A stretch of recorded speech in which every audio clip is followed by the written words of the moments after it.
I am David Subran. I am the grandson of East Indian immigrants, indentured immigrants who landed here in November 1896.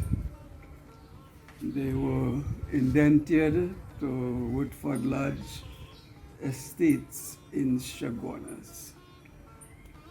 As a child growing up, I often listened to the stories of my RG and other indentured Indians living in the area who shared experiences in India, life in India, the journey across the waters, and what they encountered here in Trinidad. I did further research and refined many images in my mind, which over time I have tried to translate into oil paintings. I have many oil paintings on historical events, social commentaries, and life in Trinidad and Tobago on the whole. As a matter of fact, all of these paintings are available for purchase by collectors because I am running out of space. So I will try to chart the journey from India to Trinidad and life here. This begins with the fact that life was extremely difficult in India, with things like famine, oppression by local landlords and zamindars, being hunted down by the British because that area in Uttar Pradesh was the hotbed of the independence movement. Then there was this eternal struggle to move up for social mobility, which remains almost impossible for many in India. So when the Akatias, these are the recruiters, came to the various villages, some of the Indians, because of hardships, were eager to leave.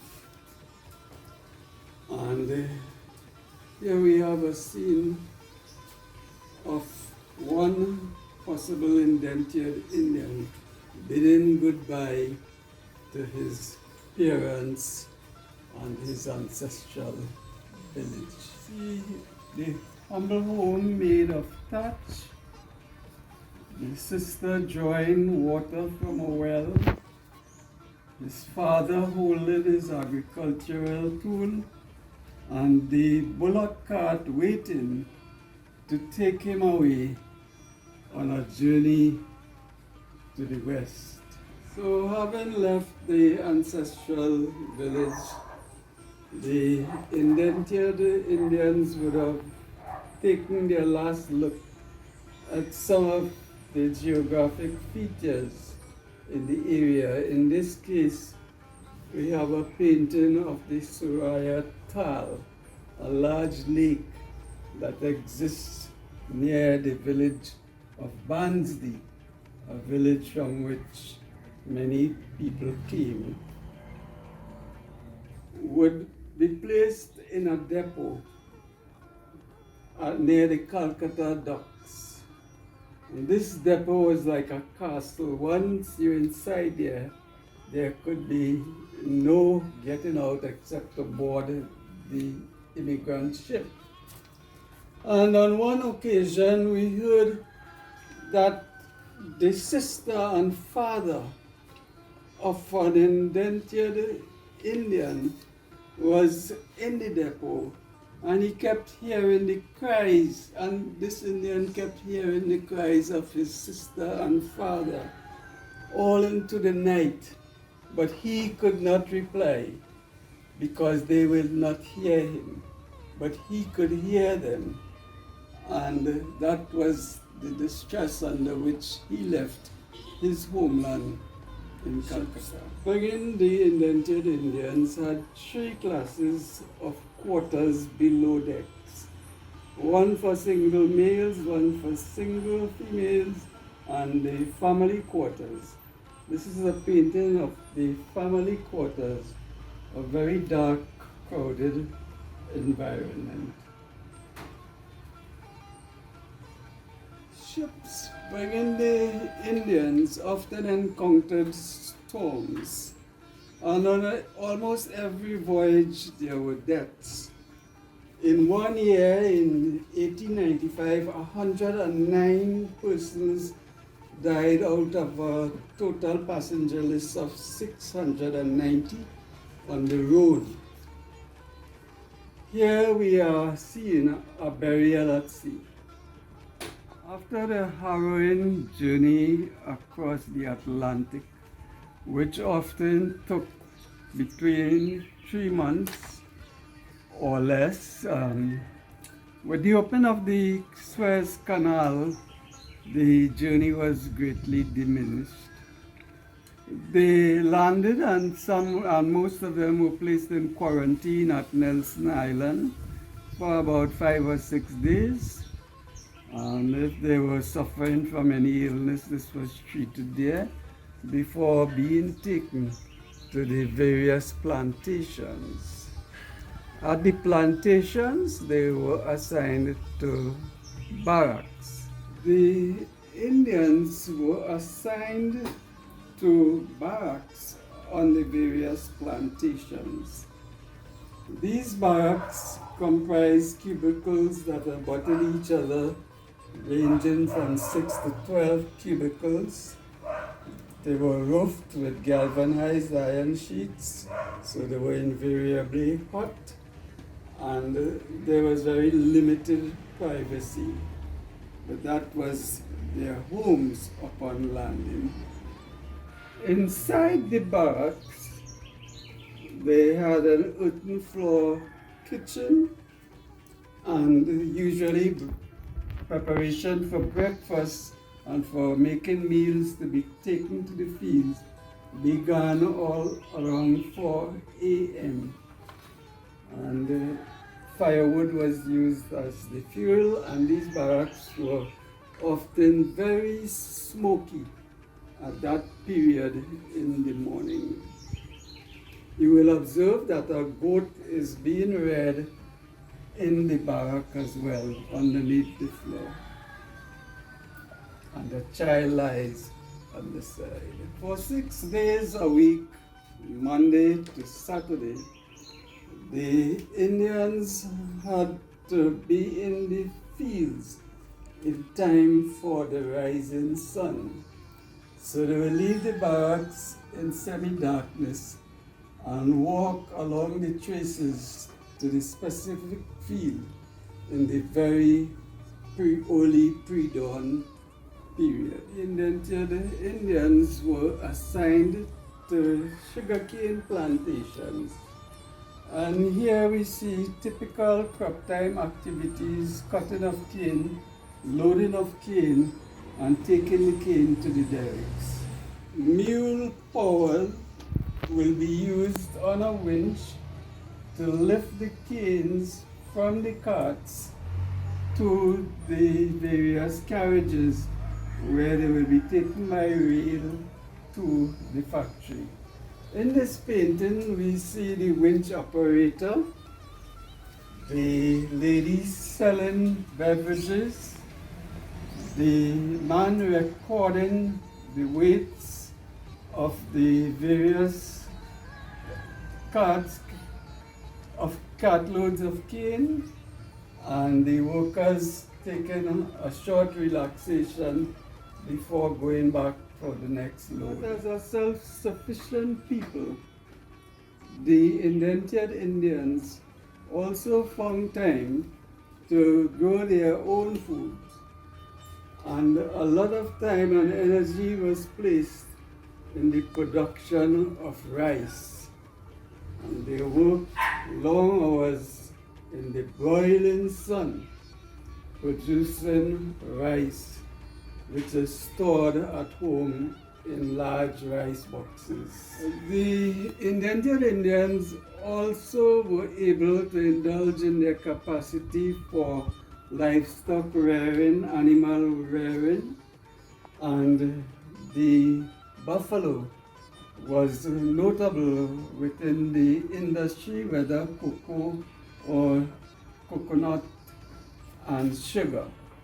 And here we have a typical scene of buffaloes crossing the road at Manzalina. In this painting again we see the pasture boy, often called the Baisa boy, managing this herd of buffaloes at an estate. There is always a pond of water because these animals need to cool off in water, and they're shaded by the majestic salmon tree. Indians were independent people and they sought to leave the barracks early, establishing very humble homes with thatch roofs or jupa-like buildings. Also in this picture we see the bonding with a grandmother and granddaughter as these indentured Indians continue to place a lot of emphasis on family life. The firstborn son was often highly regarded, and the mother or grandmother or aunt would take time to parade this child around the village where the child will be admired. The Indentured Indians quickly moved away from plantation life whenever there was opportunity and entered into several areas of small business, including selling fish from village to village.